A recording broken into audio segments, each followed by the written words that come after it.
러시아 우크라이나 전쟁이 우크라이나하고 러시아가 전쟁하는 게 아닙니다. 미국하고 러시아가 지금 하고 있는 거예요. 이란하고 전쟁을 하다 보니까 동시에 전쟁을 하기 힘들지 않습니까? 미국이 우크라이나에서 조금 멀어지고 있는 것이죠. 이 상황에서 유럽은 이때까지 미군이란 게 자기 군대처럼 쓰고 있었는데 이게 아니구나. 그래서 유럽이 를 해야 되겠다. 3차 세계대전 확산은 당연히 우려할 수 있습니다.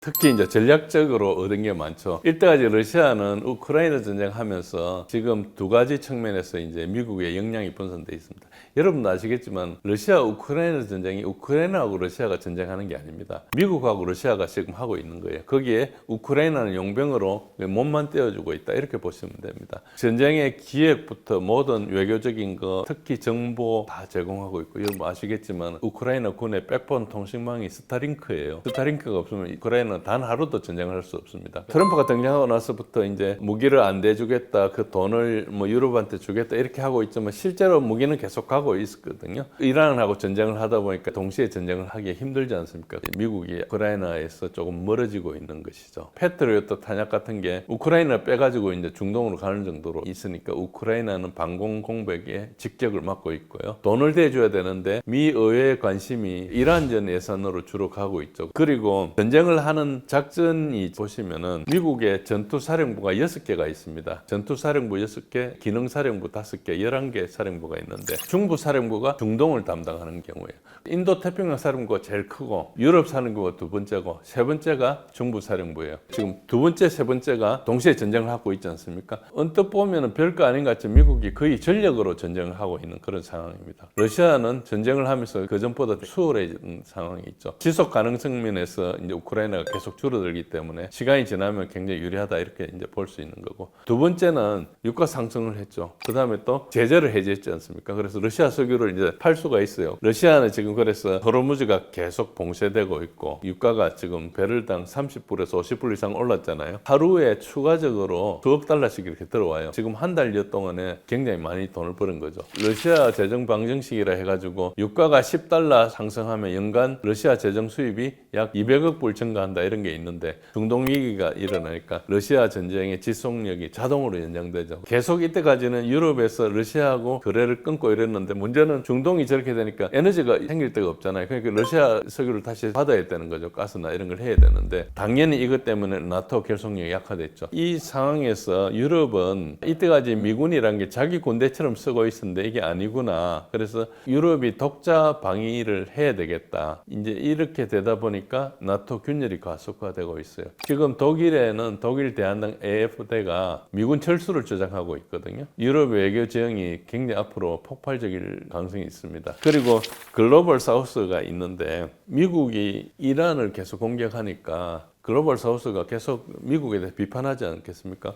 어째 보면 그 와중에 이제 서방 분열이 심화되는데, 예를 들어서 한국이나 일본 같은 나라가 서방의 끝자락에 있거든요. 근데 지금 잘 보면은 이게 미국이라는 게 약화되면 유럽이 이탈하고 나면 서방이라는 것 자체가 조금 해체될 공상이 좀 있죠. 러시아가 외교적으로 노력하지 않아도 러시아가 이제 수확을 거두고 있다 이렇게 볼 수 있죠. 처음에 러시아 우크라이나 전쟁이 일어났을 때 러시아가 이란의 드론을 수입했어요. 샤헤드 136을 수입해가지고 이란 기술을 가지고 이제 러시아의 공장도 만들고 이제 데이터가 쌓이니까 러시아의 드론이 진화하죠. 이걸 실전 데이터를 가지고 이란에 피드백을 해줬어요. 그러니까 이란에 지금 샤헤드 136은 4년 전에 있는 무기하고 완전히 다른 무기가 돼 있어요. 중동에서 일어나고 있는 전쟁은 미국 방공망에 대한 이란의 공격이거든요. 그래서 미국 방공 무기들이 소모하는 패턴을 굉장히 관찰하고 있고 그 데이터를 이란으로부터 받아가지고 어떻게 앞으로 러시아가 미국의 미사일을 회피할 것이냐, 이 전술 개발에도 도움이 되고요. 이란 전쟁이 사실상 러시아의 신무기의 실전 환경의 검증소가 되고 있다 이런 측면이 있습니다. 그리고 두 번째는 지정학적인 재편인데 이제 다국 질서가 가속화되지 않습니까? 이란이 만약에 이 전쟁에 생존하면은 미국의 중동 패권은 확실히 손상되죠. 그러면은 러시아, 중국, 이란이 반패권 축이 될 것이고 그게 이제 강화가 되겠죠. 러시아는 그야말로 비용을 별로 들지 않는 것에 비해서 수익은 유가 상승이나 미국 역량을 분산하거나 서방을 분열하거나 어떤 경우가 됐든 러시아는 손해볼 게 없는 상황이죠. 전쟁 장기화 자체가 러시아에는 이익이 된다. 무기나 부품 공급한 건 있는 것 같습니다. 러시아 수송기가 좀 날아다녔거든요. 그 전쟁 전에도 오가고 했는데 러시아하고 이란 사이에는 안보 협정이 있습니다. 그래서 몰래 제공인 게 아니고 상호 그 조약을 맺어가 하는 것이기 때문에 합법적이고요. 미국이 우리나라한테 무기를 지원했는데 북한에서는 몰래 제공했다 이렇게 보는 거하고 비슷한 거죠. 이란 무기가 굉장히 정밀하게 막고 있거든요. 러시아가 기술 지원해 줬을 가능성이 굉장히 크다고 보고 있는데 러시아인지 중국인지 아니면 둘 다인지 좀 불명확합니다. 전문가들이 이런저런 주장을 하고 있을 뿐이고요. 그리고 이제 방공망 중에서 S300은 이제 이란한테 있는 거니까 계속 유지하려면 유지 보수를 지원해야 되겠죠. 그러면은 러시아 기술진이 있어야 됩니다. 방공이나 항공 무기들은 다 전문가가 필요하거든요. 특히 이제 고급 미사일 이런 것들은 다 전문가들이 필요해요. 그래서 예를 들어서 우크라이나에서 쓰는 장거리 미사일들 있지 않습니까? 대부분 다 서방 국가 실제 병력이 와서 한다 이렇게 보시면 됩니다. F-16이 날아다닌다 그러면 F-16 조종사가 다 서방 사람이다 이렇게 보시면 됩니다. 이란이 미사일이 많이 있는데 이제 고체 추진제 이것이 이란이 굉장히 많은 걸 봤을 때 이 원료를 러시아제를 사용했을 걸로 추정합니다. 어떤 식으로든 기술적으로 이전했거나 아니면 러시아 원료를 수입했을 가능성이 있다 이렇게 추정하는 거죠.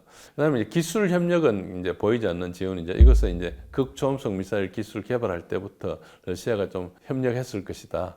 그렇게 이제 볼 수 있죠. 그리고 전자전 장비는 이제 그 러시아가 엄청 뛰어나거든요. 아마 전자전 능력은 세계에서 미국보다 러시아가 더 뛰어난 걸로 많이 추정하는데 그런 인력들이 많이 있기 때문에 아마 이란한테 기술을 좀 줬을 거다 이렇게 추정하고 있죠.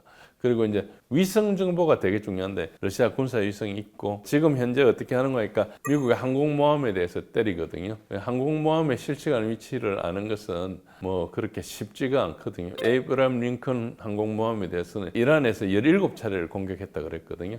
맞았는지 안 맞는지 모르지만 그 오는 미사일을 방어는 할 수 있겠죠. 그렇지만은 미사일이 오니까 뒤로 물러나는 거죠. 그런 것들을 할 때 위성 정보를 주면은 굉장히 중요하게 작용한다고 볼 수 있죠.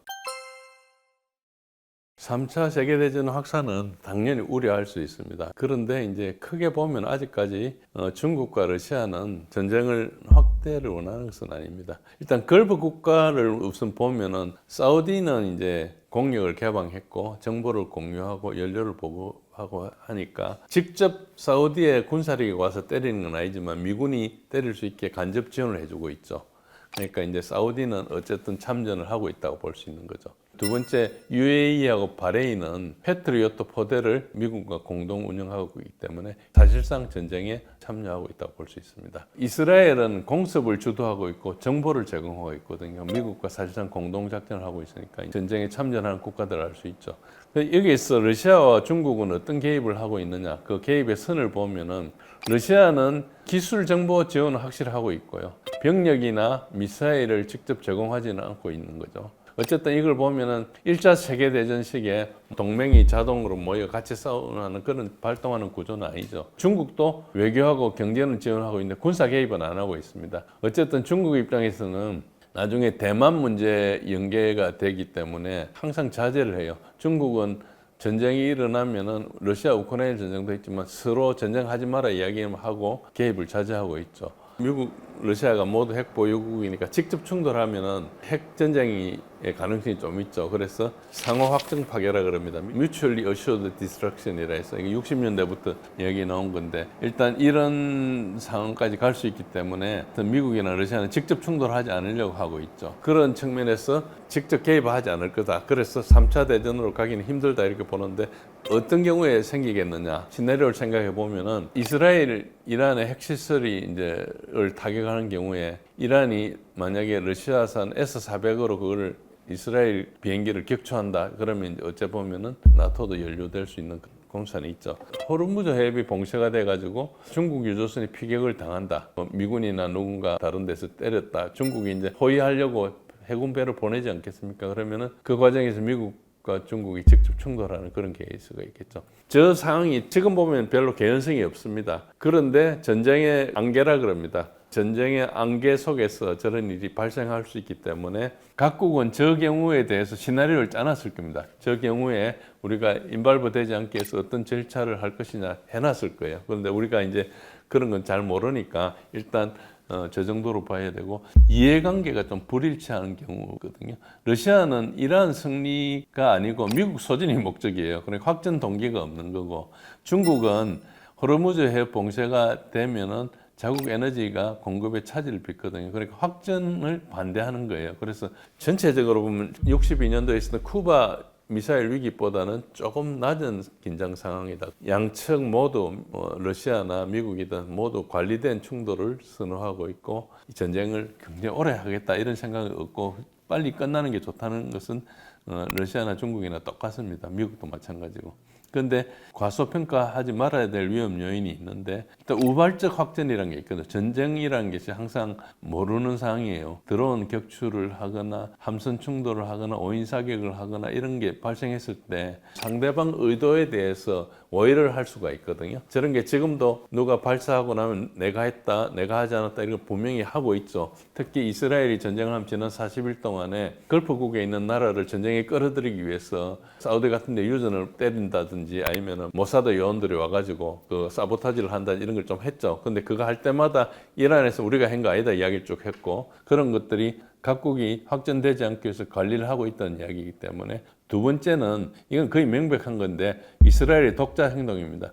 네타냐후가 어떤 자기 요구에 의해서 미국 만주를 무시하고 공격을 하는데 이것은 지금도 하고 있는 것이고 이건 확실한 것이고요. 그게 어디까지 번질지는 모르는 거죠. 그리고 이제 세 번째는 이란이 핵무장을 선언해버립니다. 전쟁을 하면서도 NPT를 탈퇴하고 핵 보유를 선언한다. 이러면은 그다음부터는 이스라엘이나 사우디나 이런 데서 선제 핵 타격 논의를 하겠죠. 이러면 급격히 이제 확실히 가는 거죠. 이란이 핵무장 선언할 가능성이 굉장히 낮다고 봅니다. 이거는 이 전쟁이 다른 수준으로 가기 때문에. 현실적으로 평가하면 3차 대전은 일단 과장으로 좀 볼 수 있습니다. 중동 지역 전쟁은 확실히 계속 확전될 가능성이 있지만 글로벌 세계대전은 아니고 미국이 역량이 이제 이쪽으로 분산되고 중국이 대만에 대한 압박이 좀 강화되겠죠. 또 북한은 또 도발할 기회가 좀 생기는 것이죠. 우리 입장에서는 우리 쪽에 억제력이 좀 많이 약해져 있는 데다가 이제 중국 위험이나 북한 도발 위험이 노출돼 있다 이렇게 볼 수 있죠.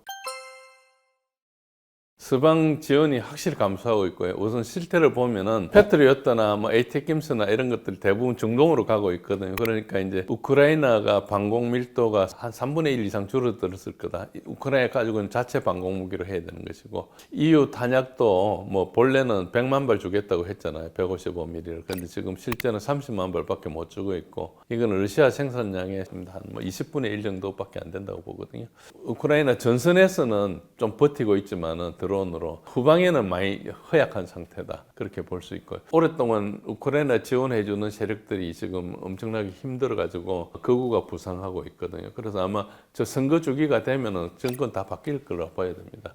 그래서 우크라이나 지원 삭감 압력은 현실화됐고 푸틴의 전쟁 자금 현황은 뭐 썰어 담고 있는 게 맞는 건지 모르지만 일단 지금 상당히 이제 풀린 건 분명하죠. 그리고 위안화하고 루블화 결제가 굉장히 늘어나고 있거든요. 이것은 서방 제재를 우회하다 보니까 할 수 없이 위안화 루블화를 결제하고 있어요. 러시아에서 경유 수출을 굉장히 많이 하고 있습니다. 저런 측면에서 심지어는 미국 경유도 러시아에서 수입하고 쓰고 있거든요. 저런 측면에서 이제 러시아가 되게 좋은 상황이죠. 그리고 이미 러시아는 한 2년 반, 3년 전부터 전시 경제로 바꿨어요. 러시아의 국방장관 벨루스프가 경제학자 출신이거든요. 그래서 이걸 장기전으로 하기 위해서 이제 전시 경제로 바꿔놨다. 그렇기 때문에 이미 지금 GDP 대비 한 7, 8%를 국방비로 쓰고 있어요. 이게 냉전 시대 때 소련 수준으로 쓰고 있는 겁니다. 이미 러시아는 오래 이제 버티기 좋게 돼 있는데 지금 돈까지 더 생겼다. 이렇게 보면 되고요. 우크라이나는 반면으로 자체 전쟁 지속 능력이 상당히 이제 떨어지고 있는데 그 약점이 병력 고갈입니다. 전시의 부상자가 지금 160만 명을 초과한 거고 동원 가정 연령층이 우려 수준을 넘었습니다. 병력 손실이 심각한 수준인데 저는 이미 2025년 11월 달에 전쟁 지속 불가 수준을 지났다 이렇게 보고 있습니다. 현재 총 손실이 어제 기준으로 163만 명을 초과했는데 왼쪽 그래프를 보시면 1일 손실이거든요. 1일 손실이 즉 빨간 줄 선은 저 선을 하향 돌파를 하지 않고 있습니다. 하향 돌파했던 게 한 두 번 있었는데 그때 잠시 며칠 동안 휴전을 한 3일씩 뭐 이틀씩 한 적이 있었거든요. 그거 빼놓고 나면은 대부분 1200명에서 1300명 선을 지속하고 있는 거죠. 손실 누계도 급격하지는 않지만 계속 늘어나고 있습니다. 그리고 가장 투명한 지표가 시체 교환비입니다. 시체 교환을 이 그래프에서 보시면 파란 것이 우크라이나 시체고요. 빨간 것이 이제 러시아군 시체입니다. 저게 지난 2월 26일이 최근 데이터인데 우크라이나가 1000구를 러시아한테 받았고 러시아는 우크라이나한테 35구를 받았습니다. 28대 1 정도죠. 그래서 손실 교환비는 10대 1 이상일 거로 추정하고 있습니다.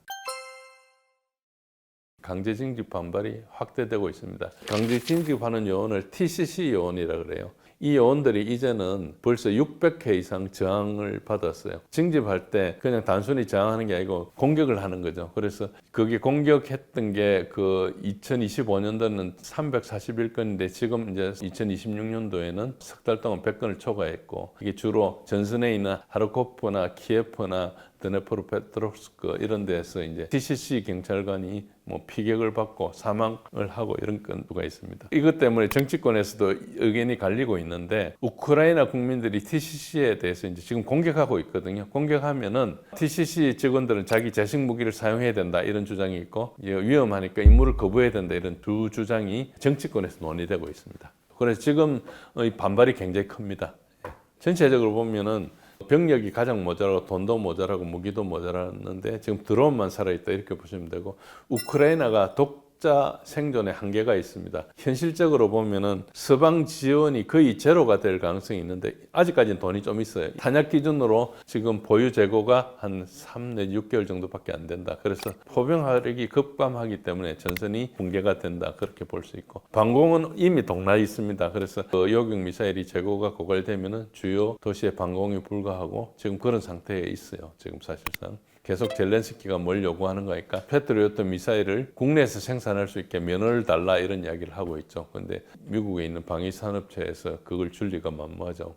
재정 기준으로는 우크라이나 GDP 대비 전쟁 비용을 부담을 지금 감당할 수 없습니다. IMF 지원 없이 6개월 내에 재정 위기가 날 거 뻔하고요. 지금도 계속해서 몇 달 만에 한 번씩 모여가지고 우크라이나 부채 탕감을 논의하고 있어요. 그래서 완전 지원 중단되면은 대규모 붕괴 가능성이 있는데 어쨌든 잘 버티고 있고 만약에 유럽은 그래도 나서서 독자 지원에 성공한다. 영국, 폴란드, 발트 3국이 주도로 지원한다 그러면은 미국의 공백을 부분 보완하겠죠. 아마 프랑스하고 독일은 지원해 줄 가능성이 좀 적어요. 지금 현재는. 결론적으로 서방이 없다면은 1년 미만일 거고 결국은 유럽의 선택에 달려 있다. 그런데 유럽이 미국 역할을 얼마나 대체하느냐. 최악의 경우는 이제 트럼프가 협상을 강제해가지고 영토 동결하고 휴전을 하는데 러시아가 원하는 걸 다 들어주는 거죠. 그런 경우가 있을 수 있고 아직까지는 이제 그걸 버티고 있는데 일단 이걸 통해서 뭘 알 수 있는 거니까 동맹의 의존 일변도는 굉장히 위험하다. 우크라이나가 열심히 싸웠지만 결국은 저기에 이제 봉착한다는 것이고 그래서 자주 방위가 되게 중요하고 동맹을 하더라도 다각 동맹을 해야 된다. 하나에 의존하는 게 힘들다 이런 걸 알 수 있죠. 오랜만에 나와서 여러 가지 이야기를 했습니다. 이란 전쟁 그리고 러시아, 우크라이나까지 이야기했는데 다시 또 지식회담소 시청자 여러분들과 다시 자주 뵙게 되기를 바랍니다. 감사합니다.